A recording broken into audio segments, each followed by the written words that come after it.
103 కీర్తన 13. తండ్రి తన కుమారుల ఎడల జాలిపడినట్లు యెహోవా తన యందు భయభక్తులు గల వారి ఎడల జాలిపడును. దేవునికి స్తోత్రం, దేవునికి మహిమ కలుగును గాక. మరి ఈ సమయంలో పరిశుద్ధాత్మ దేవుడు ఈ యొక్క అద్భుతమైన వాక్యాన్ని మనందరి ముందు ఉంచున్నాడు. చూడండి, ఇక్కడ చదివితే తండ్రి తన కుమారుల ఎడల జాలిపడినట్లు యెహోవా తన యందు భయభక్తులు గల వారి ఎడల జాలిపడతాడంట కదా. ఇంత మంచి చక్కనైన వాక్యం. ఎందుకంటే దయాళుడైన తండ్రి మానవ సంబంధాలమైన తండ్రి తన పిల్లల పట్ల దయా కరుణ కలిగి ఉంటాడు. వారు తప్పులు చేసిన వారిని క్షమించి వారి అవసరతలు తీరుస్తాడు కదా. మానవ సంబంధమైన తండ్రే తన పిల్లల గురించి ఇంత మంచిగా ఆలోచిస్తే మరి పరలోకంలో ఉన్న మన తండ్రి, మనం ఆయనకు కుమారులము కుమార్తెలము, మన గురించి ఇంకెంత మంచిగా ఆలోచించాలి. చాలా మంచిగా ఆలోచిస్తాడు. ఎందుకంటే ఆయన దయగలిగినోడు. ఆయన మనస్సు చాలా మంచి మనస్సు. తనకిష్టులైన బిడ్డలని ఎప్పుడైనా సరే ఎటువంటి అవసరత అక్కర ఉన్నా సరే ప్రతి అవసరతను అక్కరను తీర్చే దేవుడు. మరి అంత అక్కరను అవసరతను ఎప్పుడు తీరుస్తారంట? ఇక్కడ తన యందు భయభక్తులు కలిగి ఉంటేనే నీ మీద జాలి పడతాడంట. నిజమే, ఒక తండ్రికి ఒక కుమారుడు తన తండ్రికి అనుకూలంగా ఉంటేనే తన కుమారుని పట్ల ఆ తండ్రికి చాలా మంచి ప్రేమ ఉంటుంది. లేకపోతే ఏం చేస్తాడు తెలుసా?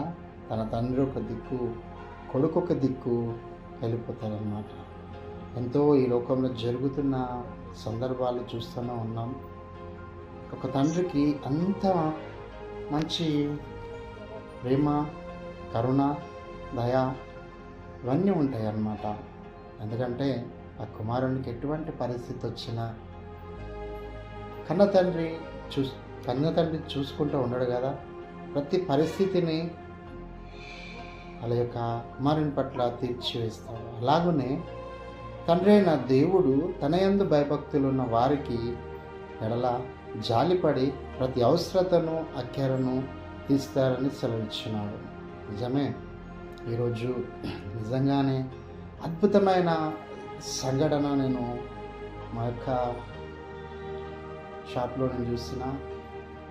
2 కుమార్తెలు తన ఊరు పంజాబ్, హైదరాబాద్కి తన 2 కుమార్తెలను తీసుకొని పడుచున్న వానలో తన 2 పిల్లలను తీసుకొని తన వెంట చాలా పెద్ద పెద్ద బ్యాగులు తీసుకొని హైదరాబాద్లో ఒక సోషల్ వర్కర్ని కలవడానికి తన 2 పిల్లల్ని తీసుకొని ఏం చేసిండు తెలుసా? హైదరాబాద్ అంతా చక్కర్లు కొడుతున్నాడంట.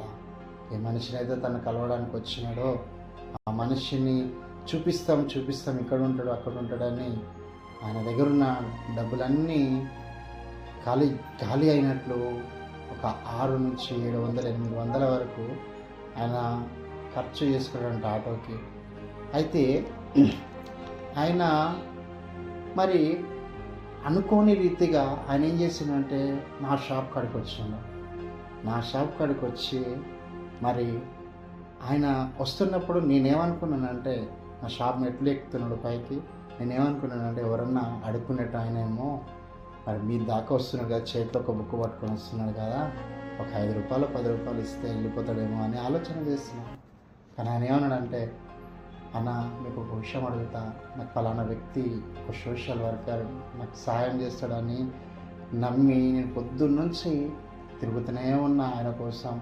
కానీ నేను ఆయన ఎక్కడ కూడా నాకు దొరకలేడు అని అంటే, ఎవరైనా అంటే పలానా వ్యక్తి అని తన పేరు చెప్పినాడు. ఆ పేరు చెప్పిన తర్వాత మేమన్నాం, నిన్ననే ఆయన మా దగ్గరకు వచ్చి వెళ్ళిండండి అని ఆయనతో మాట్లాడిన తర్వాత తన పిల్లలు అక్కడ నిల్చొని ఉన్నారు మాతో పాటు. వాళ్ళని అడిగిన మీరు ఏం చేస్తారమ్మా అని అడిగితే, అంకుల్ మేము సిగ్నల్ దగ్గర, దాని తర్వాత రోడ్ల పైన పెన్నులు అమ్ముకుంటూ తిరుగుతాం అంకుల్ అంటే, మరి ఎంత వస్తాయమ్మా మీకు డబ్బులు అంటే, ఒక పాప చెప్పింది మాకు రోజు 200 వస్తాయి అంకుల్, ఇంకో పాప చెప్పింది మాకు రోజుకు 120 నుంచి 150 రూపాయల దాకా వస్తాయి అంకుల్ అని అన్నది. అయితే ఆ వ్యక్తిని చూసినప్పుడు ఆ వ్యక్తి కాలు బాగాలేదు, మరి దాని తర్వాత ఆయనకు హార్ట్ పేషెంట్ అంట. ఎంతో తన పిల్లల పట్ల అంత ప్రేమ కలిగి తన సమస్తమును కూడగొట్టుకొని, తన ఆరోగ్యమును కూడగొట్టుకొని, తన పిల్లల పట్ల తను పిల్లలని తీసుకొని, తనకున్న లగేజ్ని తీసుకొని హైదరాబాద్ మొత్తం అంత చక్కర్లు కొట్టుకుంటూ ఒక వ్యక్తి గురించి అంత చక్కర్లు కొట్టుకుంటూ తిరుగుతూ ఉన్నాడు. మరి ఆ పిల్లల్ని మేము అడిగినాం ఏమైనా తిన్నారా అని అడిగితే, ఆ పిల్లలు మాకేం చెప్పారు తెలుసా, అంకుల్ రోడ్డు మీద అన్నం తిందాము, పప్పు అన్నం తిందామంటే 70 రూపాయలు చెప్పారు అంకుల్, మా దగ్గర డబ్బులు లేవు, మేము ముగ్గురం తినాలంటే 200 పైన అయితే అని చెప్పిందని అనగానే నా గుండె తలుక్కుపోయింది. ప్రభువైన యేసు క్రీస్తు ఆయన కుమారులమైన మనల్ని నిజంగా చెప్తున్నా, అట్లాంటి వారిని ఉంచకుండా దేవుడు మనల్ని ఆశీర్వదించి దీవించి, మన పితరులకు ఇచ్చిన మాట ప్రకారం దీవించి ఆశీర్వదించి ఉన్నతమైన స్థితిలో నడిపిస్తున్నాడు. ప్రియ సహోదరి సహోదరుల, ఆ స్థితి నీది కాదు, ఆ స్థితి నాది కాదు. నిజంగా నా మనసు చాలా తరుక్కుపోయింది ఆ సంఘటనను చూసి. మరి ఆయనను మేము ఎవరి దగ్గరకైతే తను వెళ్ళాలో ఆయన దగ్గర పంపించడానికి ఒక ఆటో బుక్ చేసినాం. ఆటో బుక్ చేసి తనను పంపించేసినాం. పంపించిన తర్వాత ఎవరి దగ్గరికైతే తను వెళ్ళాలో ఆయన దగ్గరికి ఆయన చేరుకున్నాడు. మరి దేవుడు ప్రభువైన యేసు క్రీస్తు ప్రేమను బట్టి, నాకు ఇచ్చిన ఆధిక్యతను బట్టి నేను ఆ విధంగా తనను పంపివేసిన, ఆ పిల్లల ఆకలిని తీర్చిన. ఎందుకు దేవుడు నా ఆకలిని, నా పిల్లల ఆకలిని, నా కుటుంబ ఆకలిని తీరుస్తున్నాడు కదా. అదేవిధంగా నేను పిల్లల ఆకలిని తీర్చిన. నాకెంతో దుఃఖముతో నా మనసు తరుక్కుపోయి నేను కొద్దిసేపు మౌనంగా ఉండిపోయి అక్కడనే తనను చూసుకుంటూ నిలబడిపోయినా. నిజంగా జరిగిన సంఘటన ఇది. అవును, తన యందు భయభక్తులు ఉన్న పిల్లలని దేవుడు వారి పట్ల జాలి చూపి ఎటువంటి అక్కర అవసరతను తీరుస్తాడని దేవుడు సెలవిచ్చినాడు. ఈ యొక్క చిన్ని వాక్యం దేవుడు దీవించి ఆశీర్వదించిన గాక. ఆమేన్.